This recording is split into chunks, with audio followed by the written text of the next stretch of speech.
Hey, you blink, I'll cut your eyelids off. Don't you blink. I got you. Let's go. And that's going to do it right there with the section of the Bears right here for this year's draft as Steelers and Bears crossover edition right now. Now we're going to get into the Pittsburgh Steelers right now with their history right now. Now, you look at the Pittsburgh Steelers, what they've been able to do, I mean, since 1969 more particularly, and I put this on Twitter, and we look at it right now, I mean, for all those guys they've been selecting in the first round, since tonight is going to be the first round of the draft right now. You can catch that, and I'm sure ESPN Plus and NFL Network, where we could stream it. And we look at what they've been able to do. I mean, which is pretty saying right here. And you look at the history of their first round picks as per like the Steelers since 1969. No surprise here, linebackers. They have selected 8 linebackers first round, followed by quarterbacks at 7, and wide receivers is also 7. Defensive ends and running backs 5 apiece. Guards and tight ends 4 apiece. Quarterbacks 3. Nose tackles and safeties 2 apiece, and then you got 1 defensive tackle, 1 center.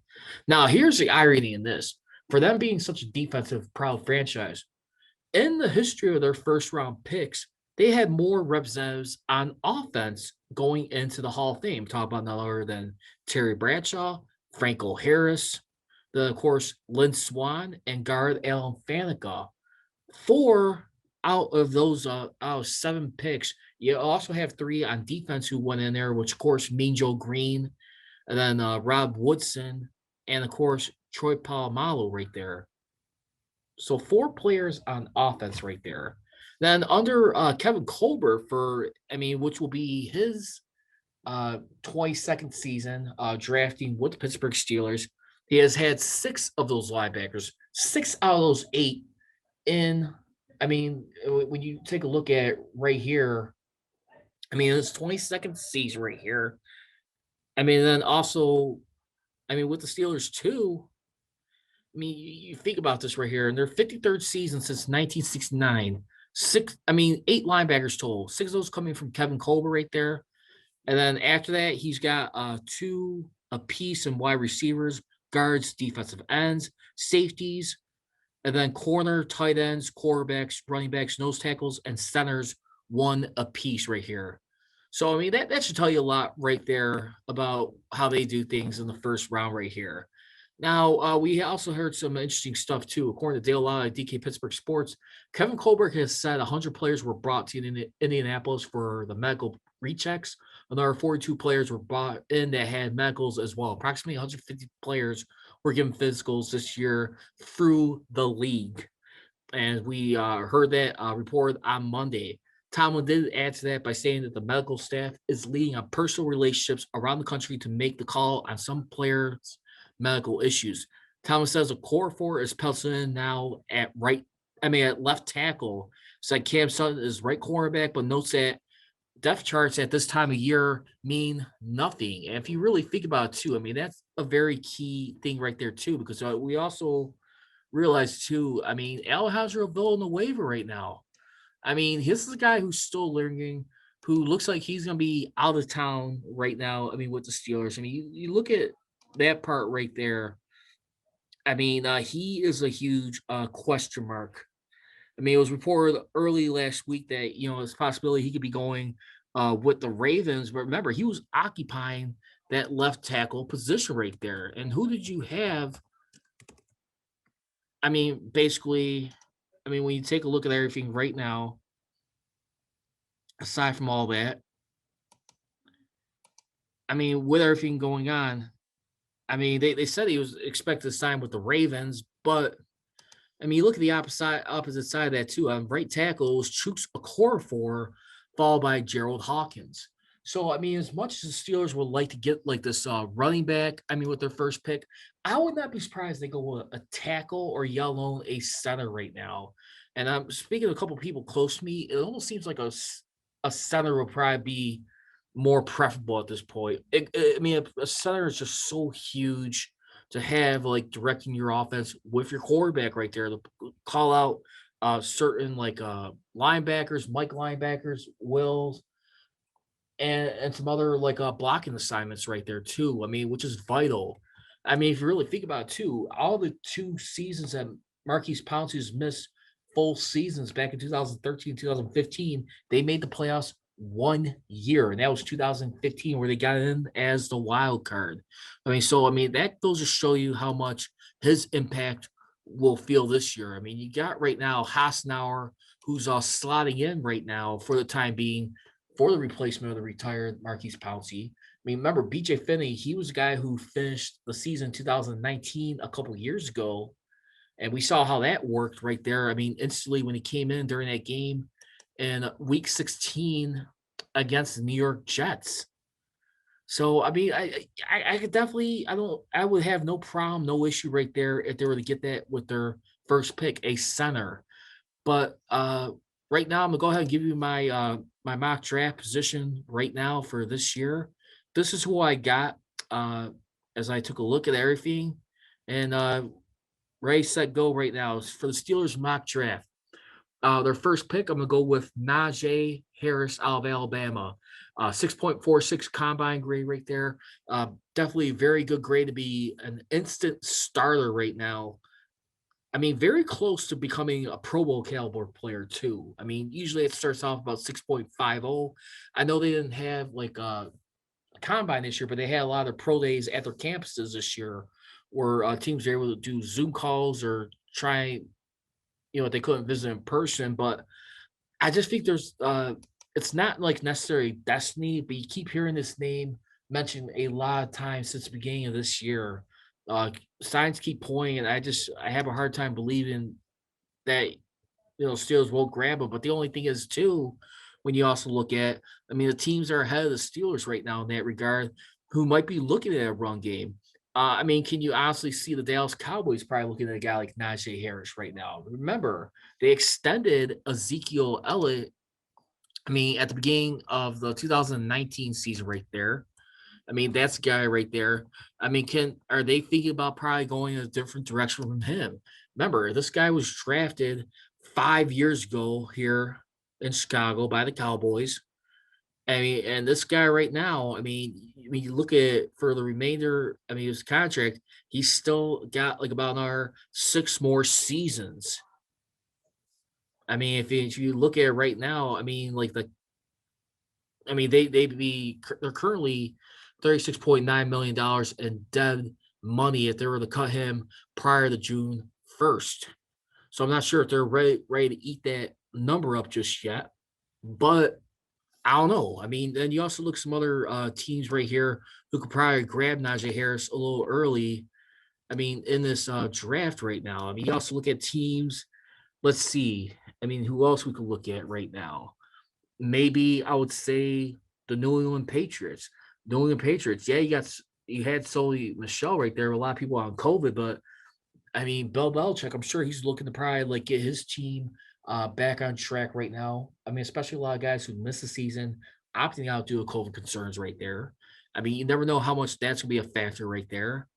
And then I would also think like maybe the Chicago Bears too. I mean, obviously they need a quarterback, but sometimes guys can be that it factor. So I'm like I said, I'm gonna go with Najee Harris for my first round pick.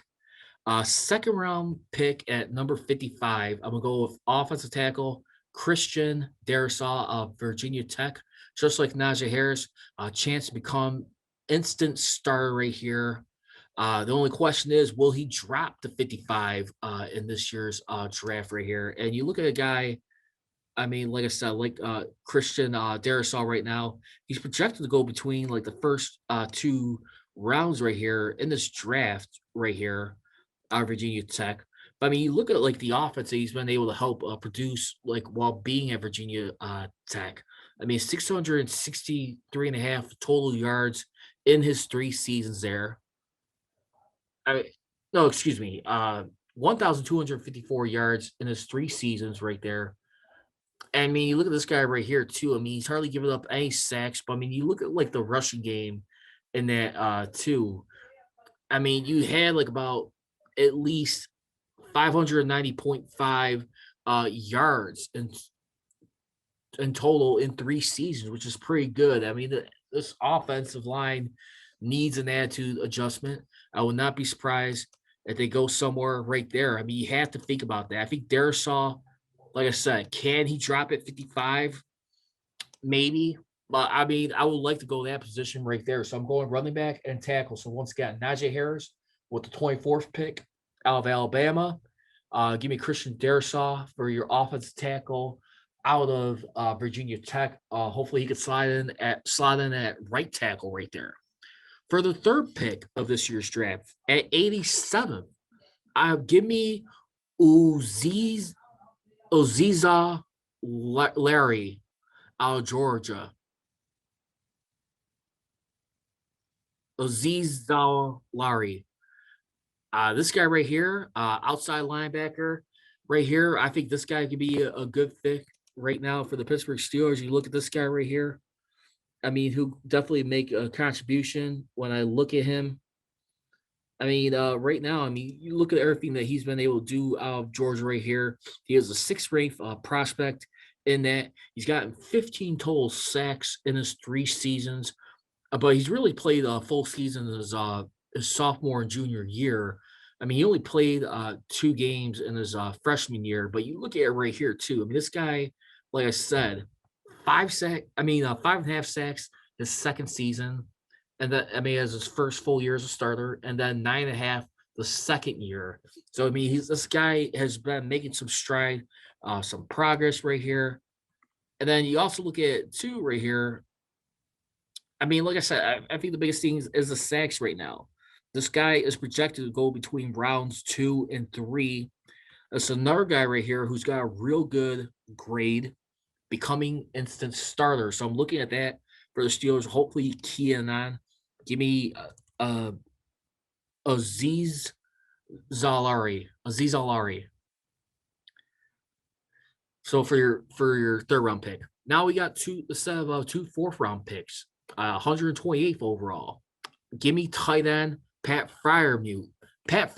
Now, this is an interesting guy right here. I mean, he is coming out of Penn State right here. I mean, this guy right here. I mean, the Steelers have not had a tight end. And don't forget, too, they have not drafted a legit tight end since 2005, which was, of course, Heath Miller right here.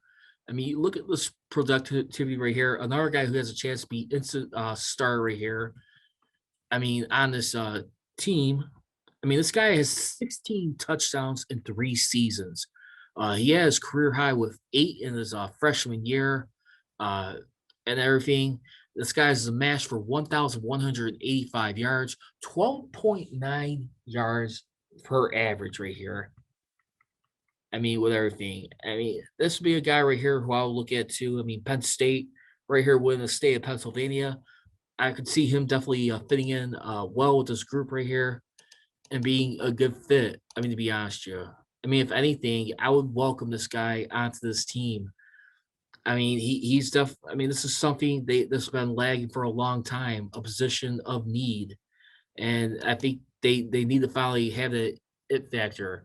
Guys like Zach Gentry right now, I'm not sure if he's going to be that guy, but you still got Eric Ebron right now, Vance McDonald retiring. I mean, I would imagine a tight end, I mean, would not be surprised they get one in this year's draft right here. I mean, this is the biggest thing right here. As we look at the thing on Firemouth is that he has a potential to be a contributor to NFL pass attack, but he lacks elite speed to separate or twitchy athleticism. His most distinctive positive trait is his physicality as a runner after the catch right here. What people are starting to notice about him. He is vicious with the ball in his hand and really punches defense backs downfield. He has good size and a strong build to flat out run over defenders, and also features a powerful stiff arm to push tacklers away. And one other thing too, he possesses mismatched size and is very adept and going to make contested catches over defenders. So, I mean, this is one guy who I think I would love to see on this team right here. He's at 6'5", definitely got the size right there. I mean, I don't see why the Steelers should pass this guy up right here. I mean, we already know, I mean, they couldn't do much in free agency, but a lot of people, they still feel like this team has a chance to not only be, once again, a playoff team, but yet alone a Super Bowl team. a lot of people are looking at this team to like really hit on this draft. So why not take? I mean, I take a look at him right here. That'd be another guy. Now for my second pick in the fourth round, which is their compensatory pick, 140th overall. Give me a cornerback. Cornerback has definitely been mentioned right here. I mean, remember you had Joe Hayden, who signed an extension back in 2019. I believe he is locked up through the 2021 season right now. And I'm not sure what the future's gonna be on him right now. Plus, you had Steve Nelson move on. Yeah, Cam Sutton right here. I mean, Joe Hayden is like to be another interesting one right now. He's on the final year of his deal. He is at the age of 32 years old right now, be turning 33. But I mean, right now, I mean, Steven Nelson, him being let go was like a little bit eye raiser. But at the same time, too, listen, everyone was well aware of the Steelers salary cap situation for everything as we look at. And we'll take a look at it right now with everything. So, I mean, let's find out, I mean, what happens, I mean, in that area right now. But Steve Nelson, I mean, I hope they can reconsider coming back. But he is saying right now, too, that he has no ill will towards the Steelers after. I mean, he's saying any team that gets me now, they're going to get a different Steve Nelson. I'm coming in with a boulder on my shoulder, not just a chip right here. And Kevin Colbert, he did confirm that Steve Nelson was released right here. And for the reason for that was that when we talked about in Steve Nelson's case, Steve was a valuable player for us, Colbert said. However, we had to make some tough salary cap decisions. I mentioned earlier, Steve Nelson was a star capable NFL corner. We just couldn't keep him under the current setup we're dealing with from a salary cap standpoint. We had to make some tough choices. So again, look for a corner late in this draft, I would say, if not a little bit sooner. But I definitely say later in this draft as it progresses along. For their, let's go into pick number 6. Their 6th round pick, 216. Give me nose tackle, Tyler Shelvin of LSU. Why do I say him right here for this one? Tyler Shelvin here. I mean, this is another guy right here who I think the Steelers could definitely roll the dice on right here. A guy who right now, I mean, the only question is, will he be able to fall right there? Should become instant starter right now. I mean, he is at this year's draft. I mean, when we look at it, Tyler Shelvin, he is let's see.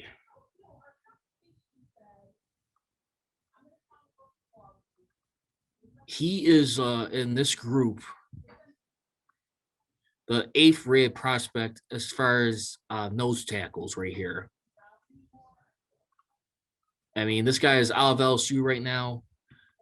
And you look at the stuff right here on him, too. I mean, this guy has had 4.5 tackles for loss.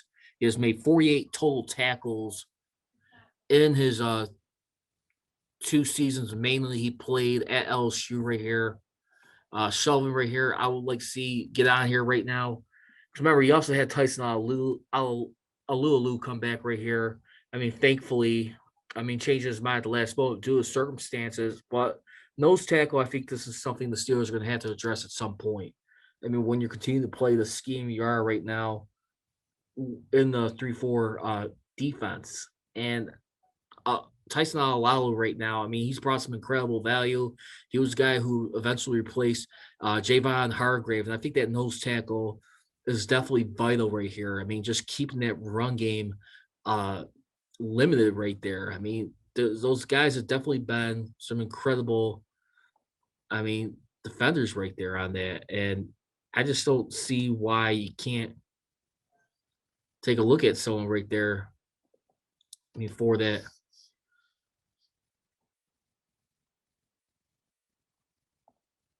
I mean, and here's a report on Tyler Shelvin right there. He opted out of the 2020 season to prepare for the 2021 NFL draft. He did not rejoin LSU. Some team sources say they have Shelvin a 3rd round grade and think He could be a good block stuffing nose tackle in the NFL. He was a good run stuffer at the point of attack during LSU's dream season in 2019. And he also was able to occupy blockers, often taking out double teams to help free up other defenders to make tackles. For the NFL, Shelvin would fit as a nose tackle in a 4-3 or 3-4 defense, but will come off the field for a pass rusher in the sub package. So, like I said, they got him projected right here. I mean, in this year's draft, third, fourth round picks, but I would not be surprised if he drops a little bit. So, I mean, I know it's a little bit of a reach, but we'll wait and find out. Seventh pick, I mean, in this year's draft, in the seventh round, 245. Remember, they got two of them. Gimme Jaquan Baker Penn State. And I mean, like I said, you look at the Steelers' depth chart right now. I mean, particularly on the defense too, right here. I mean, when we take a look at it, I mean, you still got Mika Fitzpatrick, I mean, which is great. And then right now, you still got Terrell Edmonds. I mean, remember, he's going to be on the final year of his rookie deal. So you're going to probably want to add more depth to this team right now as far as like who they be looking at. Because right now, I would imagine that be an area that is going to be pretty thin right here for this. I mean, as we look at everything. And I just feel like right now you have to be a little bit more concerned right now. I mean, with everything that's going on. I mean, like I said, I mean, a lot of people have been calling the Steelers draft more like to fill out depth needs.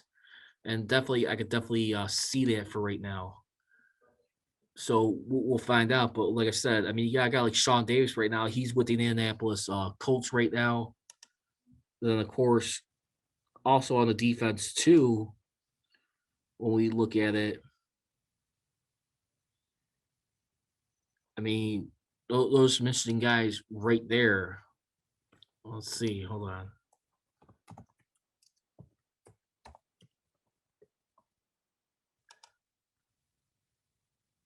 I mean, Jordan Dangerfield, who's another guy who's looking for a home right now. I mean, so that you bring him back at all? I mean, we'll see. But right now, it's definitely going to be interesting to say the least, no matter what. And then for their final pick in this year's draft, gimme Kyrus Tonga, BYU, 5.94 combine grade, defensive end right here. I mean, when you look at it, I mean, on the defensive end, you got Stephon Tuitt, I mean, Chris Wormley, and then Henry Mondo, I would imagine.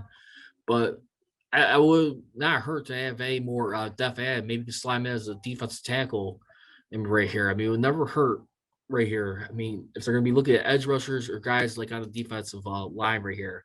And that's who I got right now for this edition here of the Man of Steel podcast for right now as far as my mock draft. Now, right now, some other notes going into this draft. Kevin Colbert says they will be wide open and not looking for any one wide position and wants to see where this thing goes.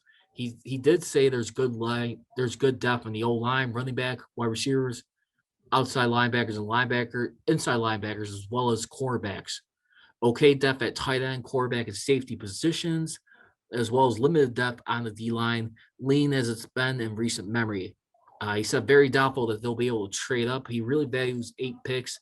They have 5 of which in the top 140. He said the team's draft board is pretty set. They have some minor adjustments to make. Said the team won't do mock drafts. They'll do their own mock draft based on their rankings on Wednesday, based on setting their list of 24 players they would take at 24 right here.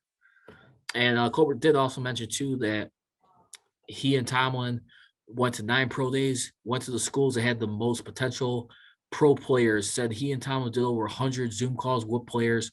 When you look at the running game, you've got to look up front, and you also have to look at the running backs.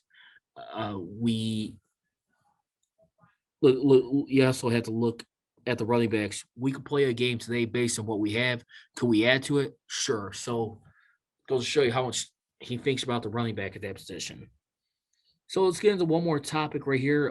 Fair or foul right now, too, was also announced by KDKA within the last couple hours that the Steelers, as reported by Ian Rappaport of the NFL Network looking to extend Mason Rudolph to a 1-year extension.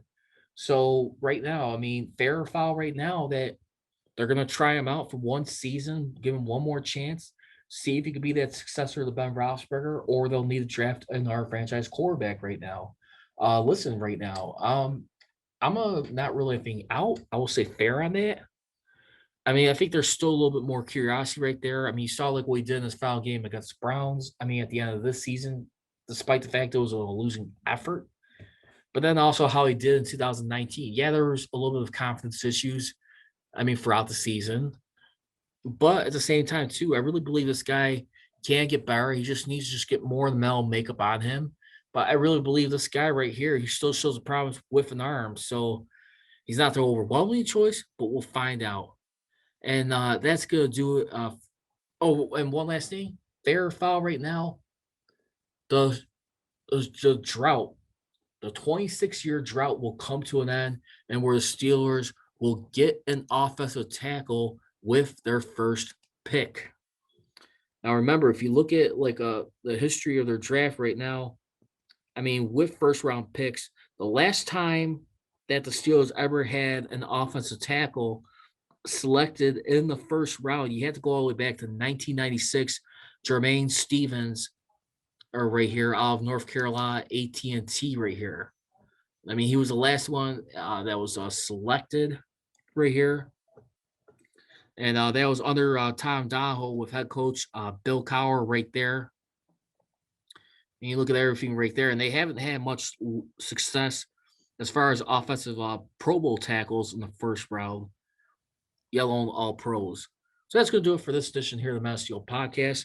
We're just a little over an hour away from the start of the draft. Once again, you guys can follow me on social media on Twitter and Instagram at Prodigy Richey for the Mass Steel Podcast, on Twitter at Mass Steel CJR, and on Instagram at Mass Steel Nation. So I leave you. Don't be trolling, be rolling. I gone.